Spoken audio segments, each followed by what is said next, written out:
Naši umetniki pred mikrofonom.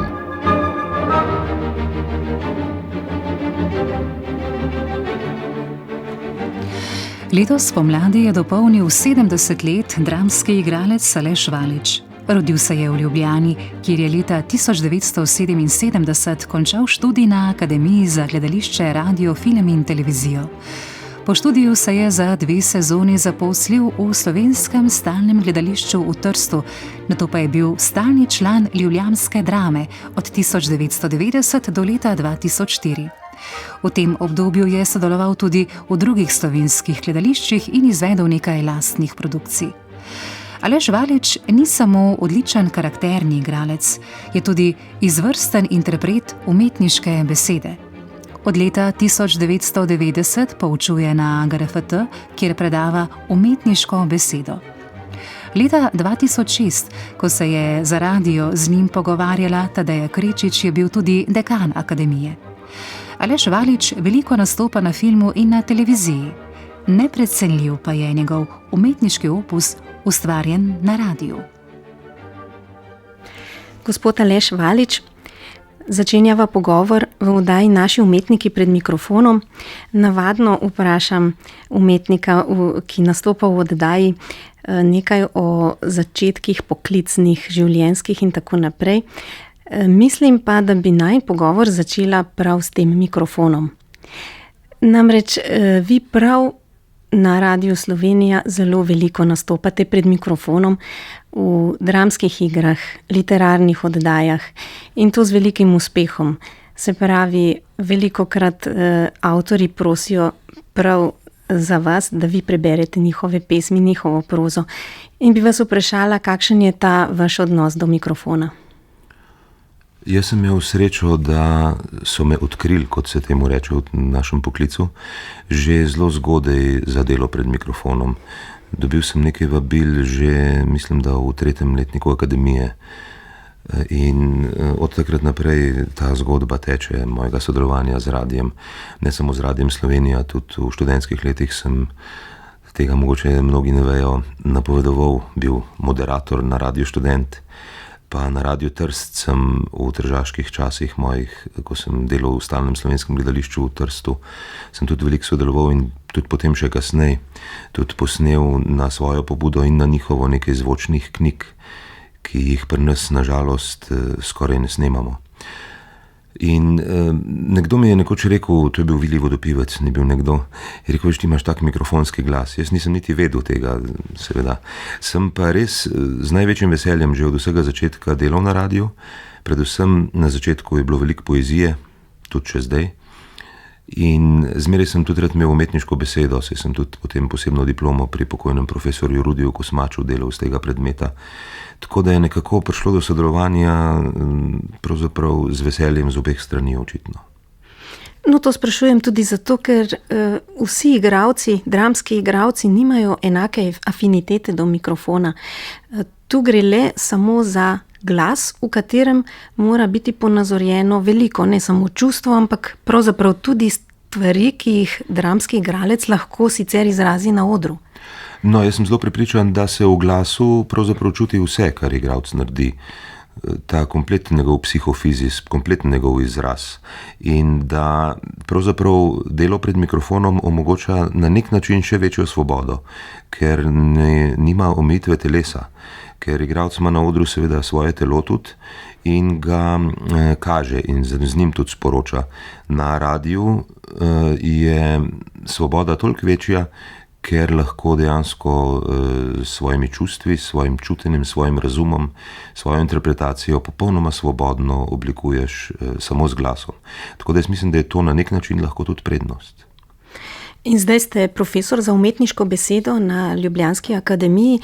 Kako pa poteka pravzaprav to vaše poučevanje oziroma kako se lotevate poučevanja umetniške besede pri študentih? Velikokrat slišimo za kako kritiko, kako igralci govorijo na odrih, da se jih ne sliši, da niso dovolj dobro izgovorjene besede, da niso dovolj kultivirani, bi se temu reklo. To mnenje je kar dosti uveljavljeno v zadnjem desetletju, recimo, ja, da študenti, ki prihajajo z akademije, niso dovolj podkovani v tehniki, se pravi prav v dikciji, in pa da imajo probleme z glasom, da se jih ne sliši. To je velik problem, zaradi tega, ker je ravno to dvoje pri igralcu nujno pravzaprav ves čas kariere negovati, ves čas delati dikcijo, dikcijske vaje, če imaš na tem področju primanjkljaj, in pa tudi vaje za glas in predvsem za tehniko diha. Jaz mislim, da je ta pravzaprav najpomembnejša, ker je osnova za oboje potem naprej. Mogoče ni študij teh predmetov najbolj ustrezen v vseh 4 letnikih akademije, mogoče nimamo največje sreče s profesorjem kakšnim. Dejstvo pa je, da tudi čas prinaša tako pomembovanje tudi strani študentov. To je čas ene velike razpršenosti, ki ga oni živijo, in imajo včasih občutek, da se to ni potrebno, da je pri mlademu človeku izmeraj pravzaprav mnenje, da je bolj prepričljiv, če ni prav umetniško in tehnično jasen in pa nekako fokusiran. Tako da jaz mislim, da se zares vidi, ali je bilo dobro šolanje, in če tudi vsak posameznik dobro gradi to svojo tehniko, šele tam 5 do 10 let po končanem študiju na akademiji. Takrat se pravzaprav zares lahko ugotovi, a ima igralec pravo tehniko ali ne. Dobro bi pa bilo seveda, da bi to bilo prej. Hkrati ste tudi dekan na akademiji, se pravi, da bi človek mislil, ste polno in zelo zaposleni, vendar hkrati tudi igrate. Se vam zdi to pomembno, da ohranjate stik z igralstvom samim, s tem, da stojite na odru pred občinstvom, tako rekoč tudi vsak večer včasih, pravzaprav v povezavi z akademijo? Jaz mislim, da ne bi mogel biti ne profesor in tudi ne zdaj v zadnjem obdobju dekan, če ne bi mogel zraven igrati. Jaz mislim, da je igralski poklic nekaj, v kar si izbran, za kar se odločiš, in da je zelo, zelo težko to zapustiti, to pot. Tudi se zelo redko zgodi, da bi kakšen igralec šel delati kaj drugega, čeprav je to zelo naporen in zahteven poklic. Tako da eno z drugim me nekako izpopolnjuje.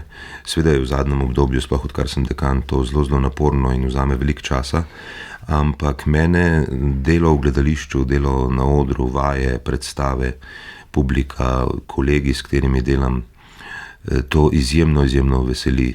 Zmeraj bolj pravzaprav na nek način.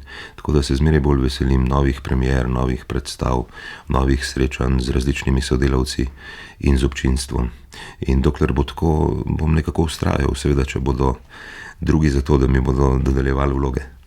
In katerih vlog se najbolj razveselite? Najbolj se razveselim pravzaprav vlog, ki mi omogočajo ene nove poti v igralskem smislu. Zato, ker problem pri slovenskih igralcih je absolutno to, da se sploh v zadnjem obdobju, ko se produkcija v gledališčih tako skokovito povečuje in so zahteve vedno večje do tega poklica, je problem to, da se igralci v glavnem zasedajo v vloge, ki prinašajo neke elemente, ki so jih igralci že kdaj pokazali. Tako da se vedno najbolj razveselim vloge, ki mi omogoča popolnoma kakšno drugo pot, popolnoma kakšen nov izraz. S tem lažje razvijam samega sebe, lažje spoznavam tudi pri sebi nove stvari, neke nove poglede na svet, in te vloge so zmeraj zelo zanimive. Potem pa seveda tudi kakšne vloge, za katere se nekako vnaprej pričakuje, da so dobre, da so dobro napisane. Tiste vloge so pa seveda po drugi strani pa tudi zelo zanimive. No, v zadnjem času mislim, da vas ljudje največkrat gledajo na odru male drame, kjer imate, mislim, še večji stik z občinstvom. Je za vas to pomembno, stik z občinstvom, to, da čutite, da občinstvo reagira, da ga upeljete v to gledališko iluzijo in tako naprej? To je pravzaprav tista stvar, ki verjetno igralce tudi drži v tem poklicu, ravno stik z občinstvom, jaz mislim, ker mislim, da je to izpolnjuje na nek način vsak večer. In mala drama seveda to zelo, zelo omogoča. Mala drama je res en čaroben prostor. Seveda je premejhna, ima mejhen oder, tehnično ne omogoča veliko reči, in tudi te ideje, da bi se mala drama malo povečala, so seveda zelo, zelo pozitivne in mogoče bo le enkrat do tega prišlo.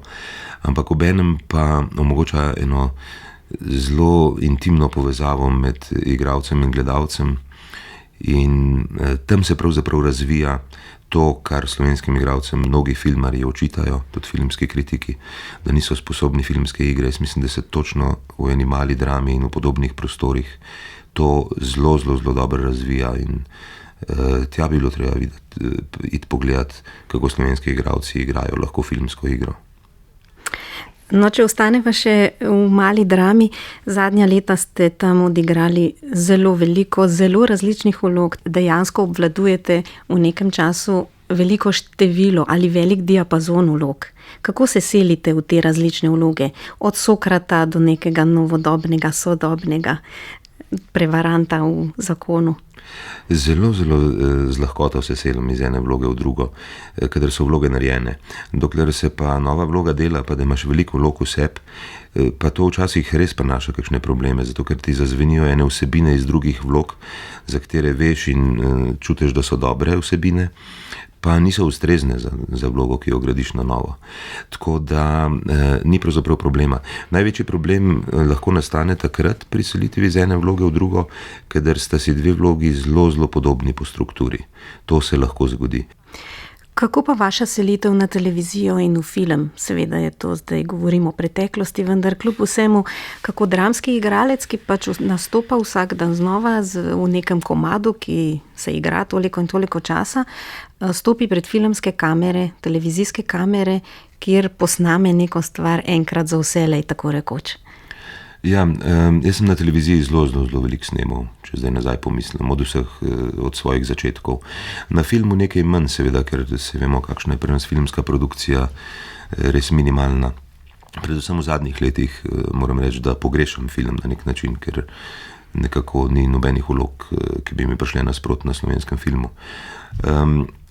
Jaz mislim, da ne gre tako, kot mnogi mislijo, za popolnoma drug način igranja. Jaz mislim, da gre samo za bolj kontroliran na nek način, za bolj za igralski izraz, ki ima manjša zunanja sredstva. Ampak po drugi strani, če pa pomislim na nekatere svetovno znane igralce, izjemno dobre, recimo na Jacka Nicholsona, pa daleč od tega, da bi se primerjal z Jackom Nicholsonom, ampak če pomislim na njegov igralski izraz na filmu, potem pa dejansko ne vem, kaj mislijo s tem, ko govorijo, da gledališka igra za igro na filmu ni primerna. On svoje filme odigra popolnoma tako, kot bi igral v gledališču. Čist nobene razlike jaz ne vidim tukaj. Čist nič. Samo da je igralec, ki je, tako kot se temu reče, take vrste, da ga ima kamera rada. Popolnoma nič drugega. To, da ima pa kamera igralca rada, pa pravzaprav ugotavljajo direktorji fotografije in pa kamermani najbolj, še bolj kot režiserji ali pa kdorkoli drug pri filmu. Oni vejo, ko gledajo in doživljajo igralca najbolj intimno skozi oko kamere, ali ima kamera igralca rada ali ne. Tako da jaz mislim, da je tudi premalo poguma, da bi z najboljšimi slovenskimi gledališkimi igralci snemali filme pri filmskih režiserjih. Enostavno premalo poguma in mislim, da zato včasih malo manj dobijo nazaj v svoj film, kot bi lahko. Če se zdaj preseliva kar nekaj desetletij nazaj, kako je prišlo do tega, da ste se odločili za igralski poklic? Ker kolikor vem, ne izhajate iz igralske družine, kot se temu reče. Ne izhajam iz igralske družine, ne. Ne vem pravzaprav, kako se je vzbudilo v meni to veselje čisto na začetku. Vem, da sem kar naenkrat se pojavil tam že pri enih 8 letih v Pionirskem domu pri Dragi Ahačičevi, ki je vodila gledališki krožek takrat tam. In potem po parih letih prešel k našemu znamenitemu pisatelju Lojzetu Kovačiču, ki je vodil lutkovni krožek v Pionirskem domu, in to skupaj z njegovim sinom sva se pojavila tam z Janijem Kovačičem, z našim filozofom in kantavtorjem. In potem je šlo kar naprej, tako da, ko sem prišel v gimnazijo, sem bil v dramskem krožku pri profesorju Andrijanu Lahu, ki je tudi zelo znan bil v teh krogih. In potem sem šel delati spremca na akademijo, zato ker na koncu gimnazije nisem čutil nobene druge želje, kot da bi bil igralec. Kako je pa to pravzaprav od začetka potekalo, pa niti ne vem. Pa vam doma niso branili, niso rekli, da se mora človek odločiti za nek normalen poklic? Seveda so, saj najbrž vsakmu mlademu človeku starši svetujejo, da naj se ne odloči za tako tvegan poklic. Takrat je bilo popolnoma jasno že, kar se dogaja seveda tudi še zdaj, da nek igralec, ki resno dela v gledališču, ki se ne spušča v komercialo, da živi relativno skromno, ne, da mu ta poklic ne prenaša veliko denarja. In to je bil eden glavnih argumentov, ki so ga starši takoj mi navedli še pred sprejemnim izpitom. In pa seveda to, da je to eno zelo neurejeno, eno zelo živahno življenje, ki ne prinaša miru nikdar, tudi na starost ne pravzaprav.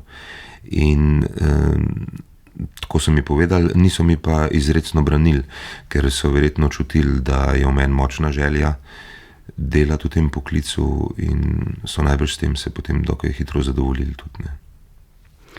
Med prebiranjem intervjujev in člankov o vas sem naletela tudi na nek vaš odgovor o smislu življenja.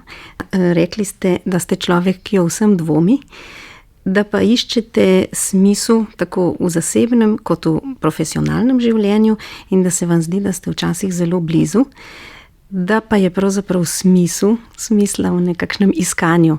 Mogoče bi to lahko parafrazirali s tistim znanim stavkom: potovanje je končano, pot se začenja. Ja, seveda, to je zelo blizu tega, ja. No, jaz sem tudi pri ustvarjanju gledaliških vlog in pa vseh drugih človek, ki stalno dvomi tudi o svojih idejah, ki se mi zdijo zelo dobre, ampak potem hitro podvomim vanje, tako da jih raziskujem naprej.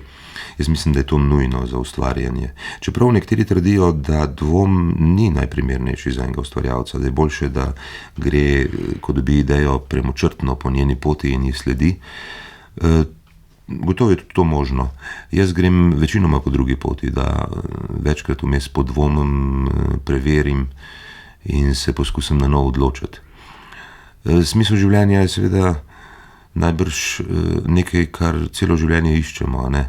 In včasih imamo občutek, da smo popolnoma blizu, pa potem že naslednji trenutek ali pa naslednji dan pokaže, da to ni čistko, ne, kot smo si predstavljali. Tako da jaz mislim, da je ravno iskanje smisla, iskanje uresničitve, če lahko tudi temu tako rečemo, pravzaprav ena od redkih človekovih sreč, ki ga lahko vodi skozi življenje.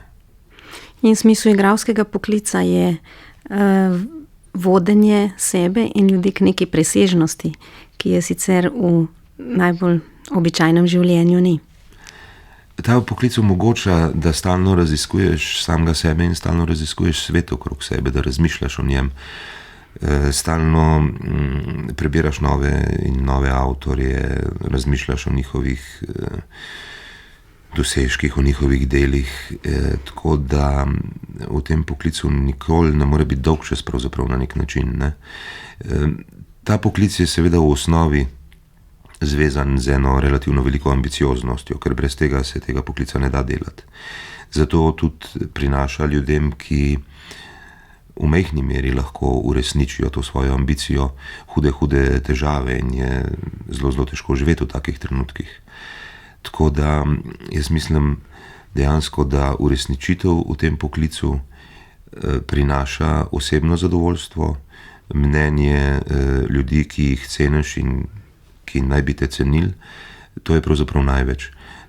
Odziv publike, priznanje kritike, pa tudi nagrade konec koncev, so pravzaprav samo dodatna potrditev na nek način. Glavno mislim, da je zmeraj pri tem poklicu osebno mnenje v svojem delu in pa mnenje ljudi, na katerih mnenje nekaj daš. Slišali ste pogovor Tadeje Krečič z igralcem Alešem Valičem, ki je nastal leta 2006.